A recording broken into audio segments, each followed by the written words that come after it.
Hi, everybody. Guys, it's House of the Dragon time. It's season 2.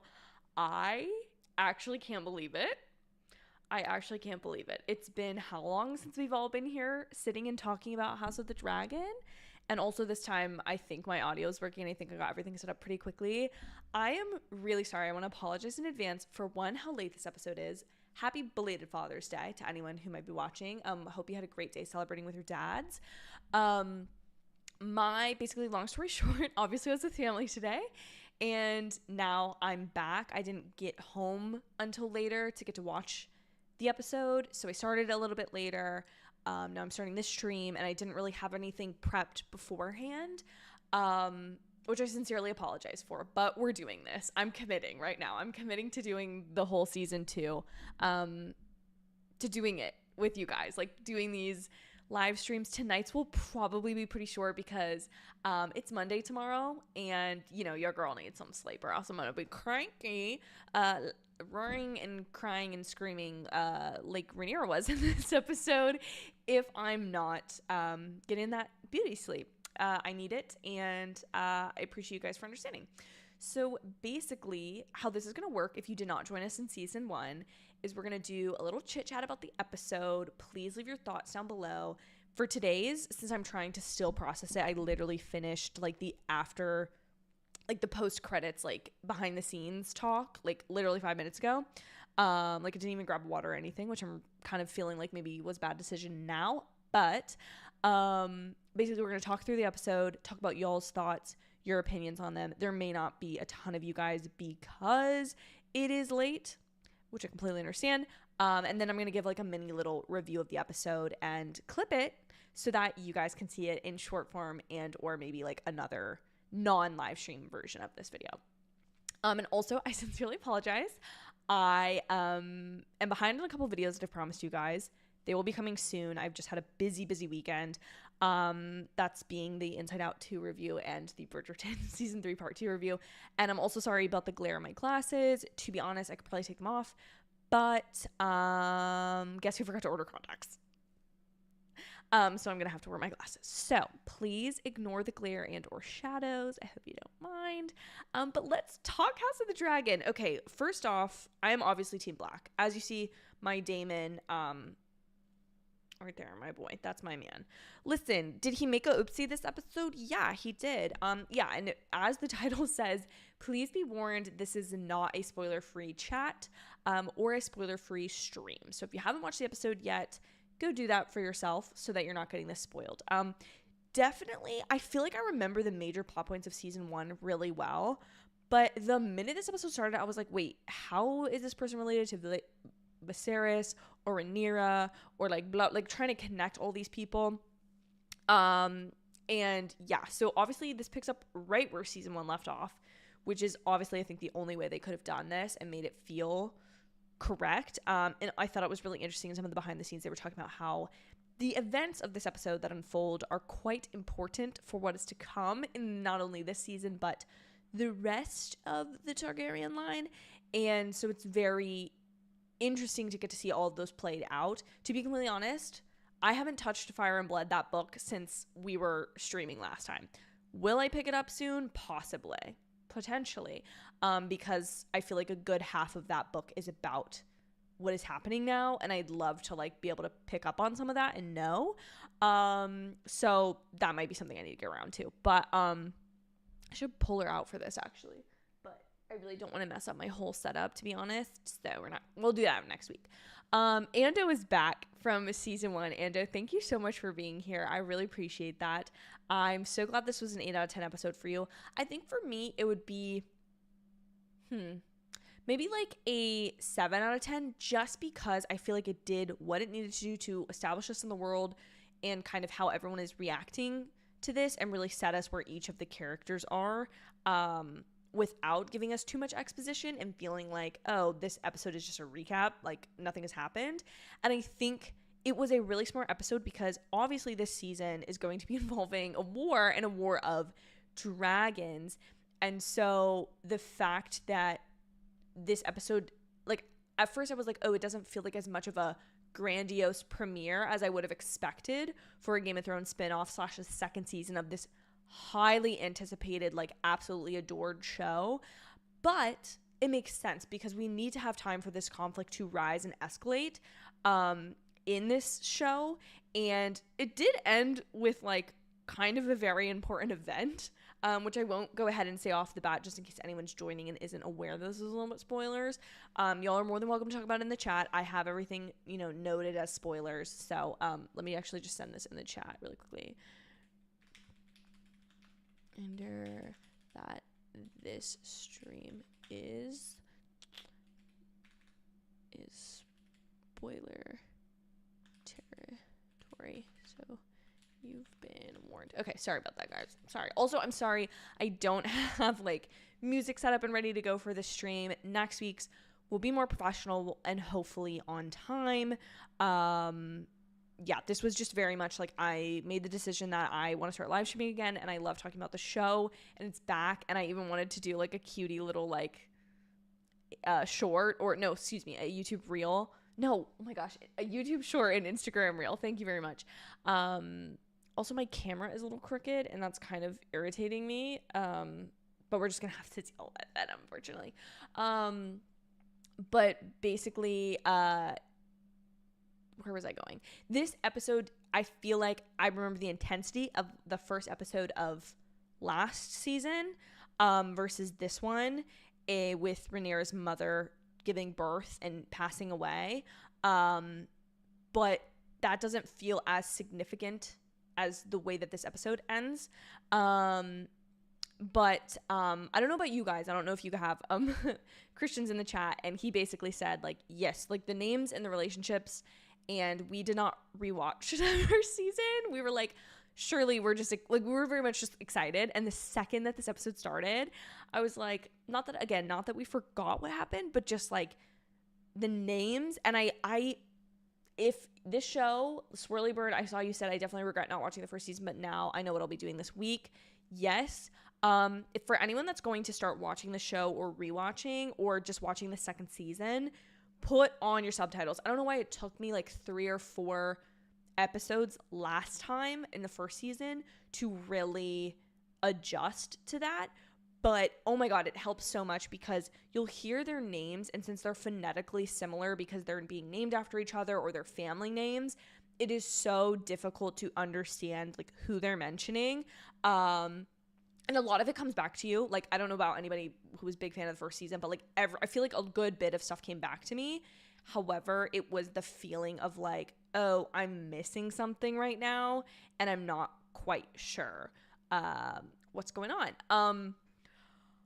Anna said showrunner Miguel from season 1 is gone now, so it's not as dark as season 1 was. The visuals look much better. I thought the visuals in certain parts almost seemed a little blurry. Again, I don't know that was like, that could have totally been like my Wi-Fi or my like sorry, this is really bothering me. I need to adjust this. Sorry guys. Oh, that just looks even more crooked. Okay, I really need to just figure out the situation here. Sorry that this looks crooked, guys. That's actually really embarrassing. I'm kind of embarrassed. I think this is not screwed on properly. Oh, that's rough. Okay, anyway. I think that the color grading was really great. It just felt like, I don't know, there was something about getting back in the season that just felt very much like, oh, I'm going back someplace that feels worn and has a very established look to it. And obviously this is a prequel series, but I've been watching another prequel series recently, and I just feel like there are bounds and a grounding to the like way that things are designed in this show that just feels better and more real and more like, I don't know, I just like it more. So I'm just so excited to be back in Westeros and with these characters. My favorite part of this episode is the fact that Rhaenyra has one line. There's a lot of talk that's going on Team Green. Like, there's a ton of talk that they are doing to kind of establish like what should we do next. Like, everybody's kind of got their own opinions, and you can kind of see that, House Green, with all of its small council and or the small council, anyway, there's Aegon, we've got a king, we've got his sister slash wife slash their kids, we've got Alicent, we've got her father Otto, we've got Christian Cole, we've got Aemond, who's kind of just like, all of these people in my family are crazy. All of them kind of have slightly different opinions as how to approach this, whereas on Rhaenyra's side, everybody is basically just like waiting her orders. And the fact that she says, the only line she has this episode is, I want Aemon Targaryen. And basically she wants revenge on that person specifically. Like, she's not necessarily ready for war. She's at this moment not as focused on taking back the throne, but really getting justice for her son's murder, which is ironically a kind of weak imitation of justice for Aemon's eye being taken out as a child. So, oh my gosh, sorry, I'm yawning so much, guys. Sorry, it's late on the East Coast. It's late. But I think what's really powerful is that she very much still feels like queen without having to say a lot. And you really get to see her grieve and her anger.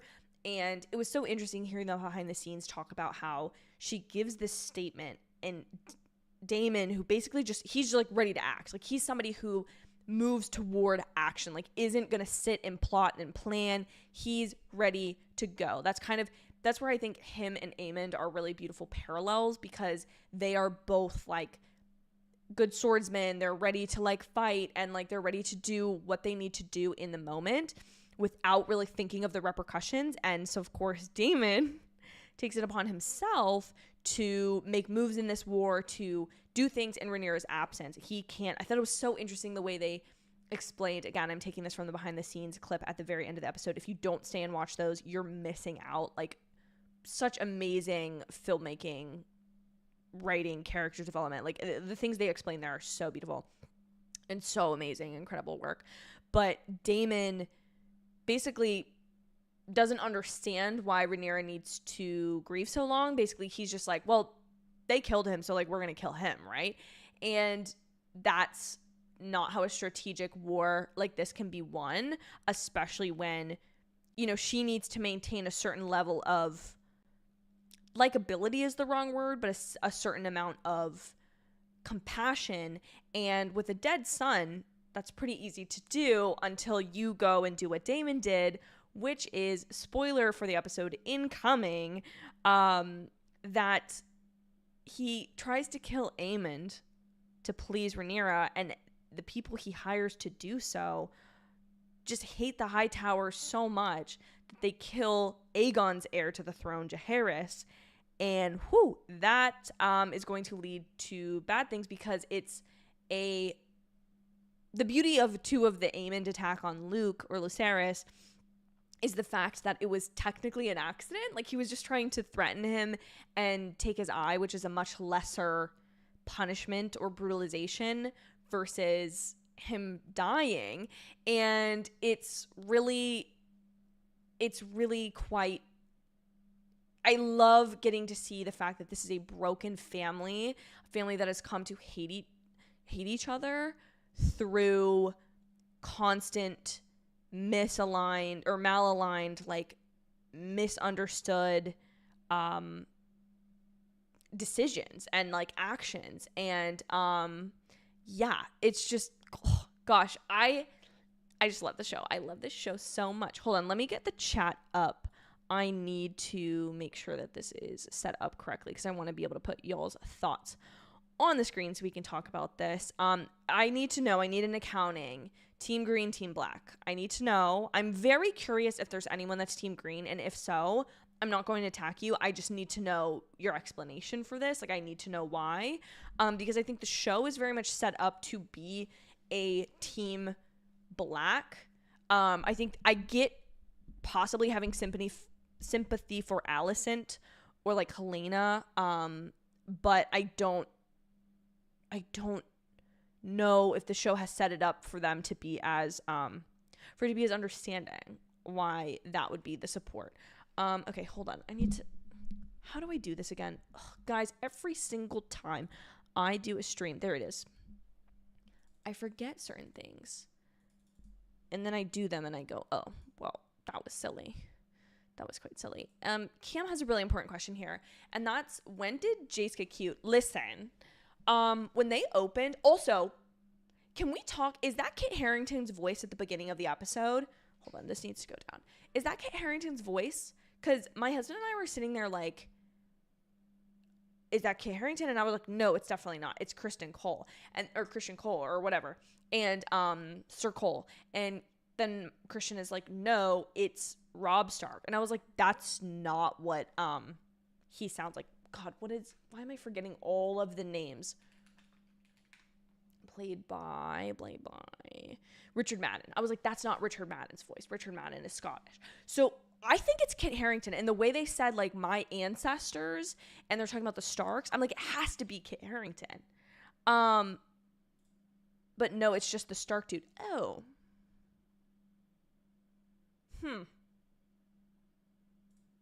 Dang it. Yeah, he for sure did. Cam, you're so right. That's crazy that it was so similar. Because it was like, it was off enough that I was like, I don't know that that's Jon Snow. But, well, they did something there. They really did something there, let me tell you.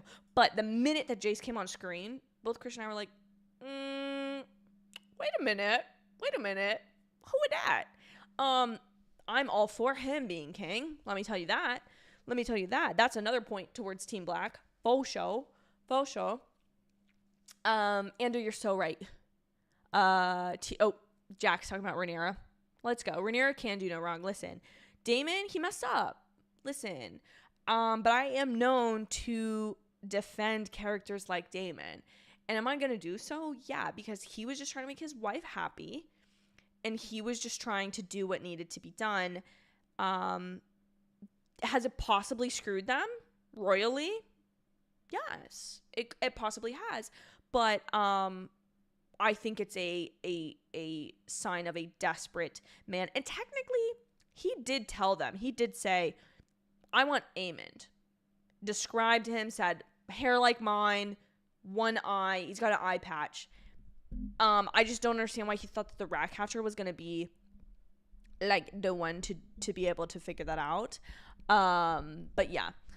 Team Green did have a lot of screen time. I think the thing that's really interesting about this is you're really seeing them scramble after an unintentional action, an unplanned act of war has basically been committed by Aemond. Like, none of them sanctioned him going after Luke. None of them sanctioned the murder of Luke. Like, it's him acting of his own volition, trying again to do what he thinks is the right thing to do, and not only ruining it, but like, he talks about how his mother hates him for basically starting this war, which is true, because Alicent, like, as frustrating and difficult as she is, was not going to intentionally do something to harm her former friend, right? Like, that was just not going to happen. Guys, I am already talking too much. I need water. Give me literally 1 second. I will be right back. Where's my be right back thing? Do I still have that? Oh, guys, I need to redo all of my stuff for my streams if I need to start streaming more. Here we go. I'll be right back.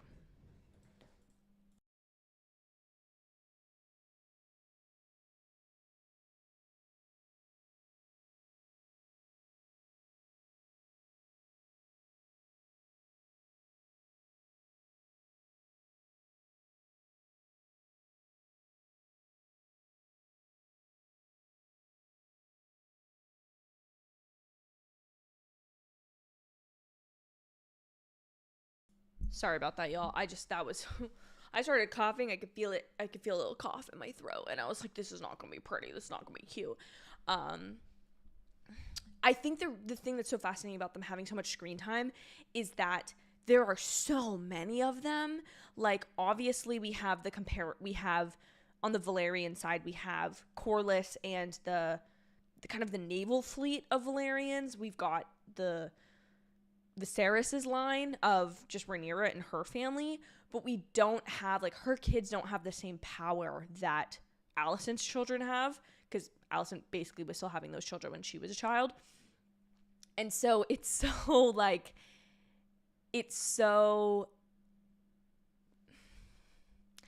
you see them have like ostensibly so much more power, and yet there are more of them, and yet like they are the ones on the defensive. And it is only now that Daemon has kind of sanctioned this horrible murder that things are gonna become a little bit more even, or the vitriol is going to be returned from Team Green to Team Black. I definitely think this episode is going to make people hate Daemon, because they're going to see him as going against Rhaenyra's cause in a way, by kind of just not waiting for her and acting before thinking, quite honestly. But hey Reagan, thank you so much for joining the stream. I hope you're having a great summer too. But yeah, I like that distinction of like, we have one line from the quote unquote rightful heir. As I see it, it's not a quote. I've bent the knee for Rhaenyra. Okay, she's my queen. That's all I need to know about the subject. So, I really enjoyed this episode. I think the things I also really enjoyed were kind of seeing how Team Green feels so comfortable with their power in a way that it almost feels like, yeah, this war is coming, but like it's not that big of a deal. Or like, Mom, can't you reach out to Rhaenyra again? Like it feels like the way that they are handling their meetings, their council, their approach to war and kind of the barricades and stuff are not that big of a deal. And because too, we have characters like Alicent and Otto who are pulling so many strings of power, although I did like what they were able to do with Aegon in this episode and show that like he's kind of has no understanding of the implications of being king and promising things and people listening to him, and like, oh, well, I could just give him a sheep back. But like, actually, no, you can't. Like, you cannot do that. And I just think it's so fascinating that like, even him being this kind of like sorry excuse for a king, you have these other characters that are basically like in control anyway. So you're not as like, the threat just doesn't feel real until they kill this child in this ignorant accident, basically. Like this just a horrible plan that falls apart. And you realize like, oh, yeah, they may not have kicked it into high gear prior to this, but now we're going into full out war. I'm going to be really interested this season, because this will be the first season in this show that we had that amazing battle sequence with Daemon, fighting the crab feeder. Was that his name? I feel like I am interested to see if this show has like a very similar to Game of Thrones, like battle style, or how much, if there will be individual episodes that are like very focused on a certain battle, or if it will be kind of like, since there are so many fronts to this war, how that's going to be managed. Like, I'm very interested to see how all of that plays out. Christian, I don't want to hear any pro Team Green argument from you. I'm a little confused. I thought we were all Team Black in this household. I guess we're not. Vhagar is cool though. I will admit, Vhagar is cool. And Christian had a theory that they were going to kill Vhagar, or that they were going to kill Aemond, and then Vhagar wouldn't be as much of a threat. But obviously that did not happen. I'm trying to think even what else I have to talk about this episode, guys. My brain is failing me. It's tired. I'm trying to think. What else was there? I loved, obviously, the costumes are always on another level with this show. Oh, the new intro. Not, the song's obviously not different. It's still the Game of Thrones theme. But it's a tapestry now instead of the almost like vaults and crests filling with either like a red wax or blood or paint, or I think the assumption is supposed to be that it's blood. But now it's all in a tapestry, which I think is really interesting that they've changed it from season to season, because if I remember correctly, Game of Thrones was always the same intro, but they'd add new locations, which is obviously a little bit of a change. But I liked it. I liked the choice to make it feel a little bit more unique and different, and make this season feel more like it is really this big historical event, because before it was like kind of this new thing. Nobody knew. We obviously all assumed that House of the Dragon was going to be good, but nobody knew for fact, obviously. And now we're going in after having these like this super well received season.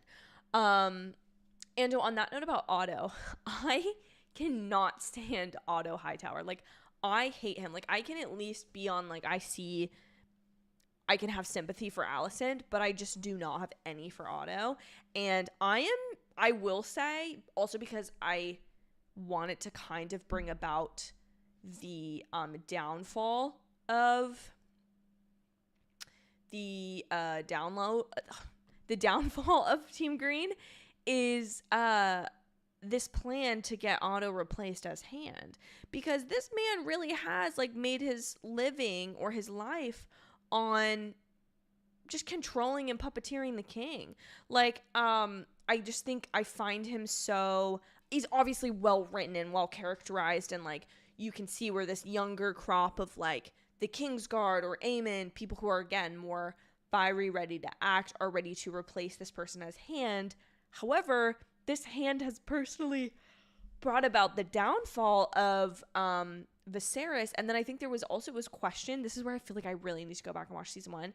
It was questioned that he also, I think, Viserys' grandfather, because Viserys' grandfather was the king before, if I remember correctly, that Otto kind of led him astray. And it was like, I think Viserys was friends with Otto. I don't know. Which I'm also like, how old is Otto then? Because Viserys, I know he had a disease, but he seemed ancient by the time he passed. Also, poor Viserys. I miss the simpler times. I miss those days. Also, I loved getting to see the North. Like, I very much want the Starks to become a part of the story. I fear that we're just going to get that little snippet of them and not much more, because obviously a lot of the war is not going to be taking place that far north, that it's going to be in the Riverlands and kind of the middle of Westeros, if I'm understanding everything correctly. So, yeah. Okay, guys, I think I'm going to do my little review now, and then I might end this, because I wanted to keep it at about 30 minutes. I promise in the future they will be longer. I promise we will have more to talk about, and I will come more prepared. I really just wanted to hop on this one so that I didn't miss it, and also so that we could chit chat a little bit. I love getting to see you guys in the chat, and I love everybody's just hype for House of the Dragon. I feel like I know a good number of people who've been around since I was doing House of the Dragon streams in 2022, and I'm very excited to be back doing it. But I was a little bit underprepared today, so forgive me for that. I promise I will be more prepared in the future. Okay, I'm gonna do my little recording, and then we'll chit chat before I end the stream. Okay.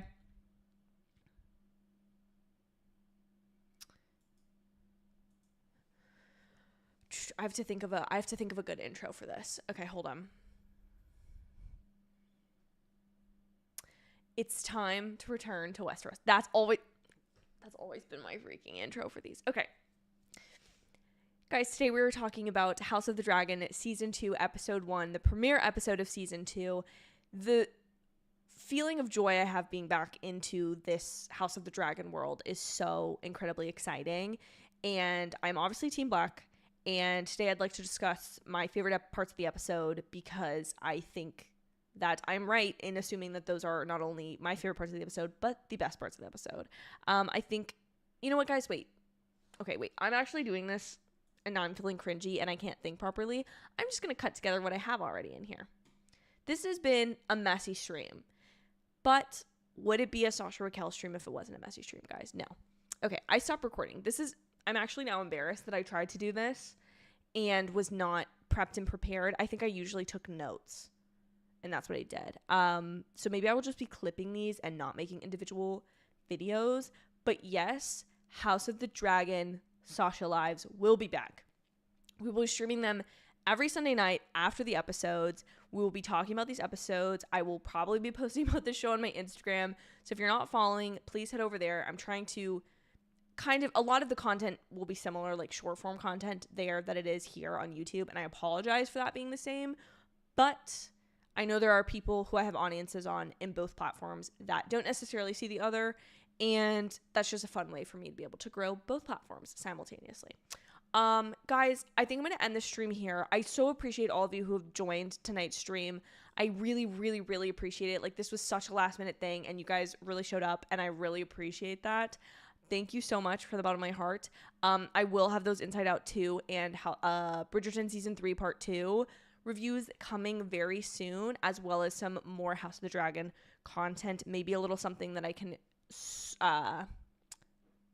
stir up really quick to be a little bit of like a recap, a little bit of a reminder of where we were last season.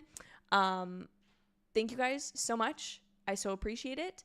And I will talk to you guys very, very soon. All right. Bye, guys.